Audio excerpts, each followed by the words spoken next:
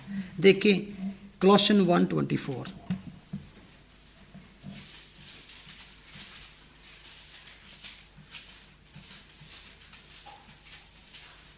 ये सिर्फ ये नहीं कि पॉल दूसरों को कहता है कि खुश हो खुश हो. He is already experience that Joy. अब मैं उन दुखों के सबब से खुश हूँ जो तुम्हारी खातिर उठाता हूँ, यस. और मसीह की मुसीबतों की कमी उसके बदन यानी कलीसिया की खातिर अपने जिस्म में पूरी की देता हूँ. ठीक है, यानी कि ही इज रिजॉइसिंग. किससे वो कहते हैं उन दुखों के सबब से खुश हूं जो तुम्हारी खातिर उठाता हूं. किन की खातिर? कलीसिया की खातिर, लोगों की खातिर. He was suffering. और मैं समझता हूं कि मारे खाने के बावजूद, जिनको वो प्रीच कर रहा है उनसे भी इंसल्ट करवाने के बावजूद, he still in preaching to them. आपको पता है कई दफ़ा उसको मार पड़ी, उसको उठा के फेंक दिया गया, वो ठीक हुआ, फिर वापस उस जगह पे जाके उसने प्रीच करना शुरू. हमने माल की किताब में इसको देखते हैं. तो वो कहते हैं अब मैं उन दुखों के सबब से खुश हूं जो तुम्हारी खातिर उठाता हूं. दुखों के सबब से खुश होना.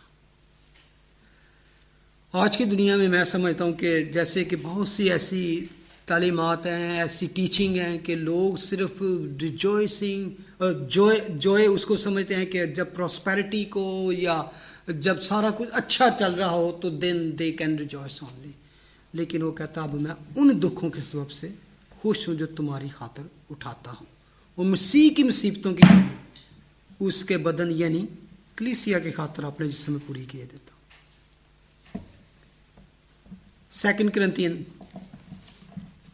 चैप्टर 11, वही जिसके मैं बात कर रहा था कि करंथियंस में उसने किस तरह दुख सहे.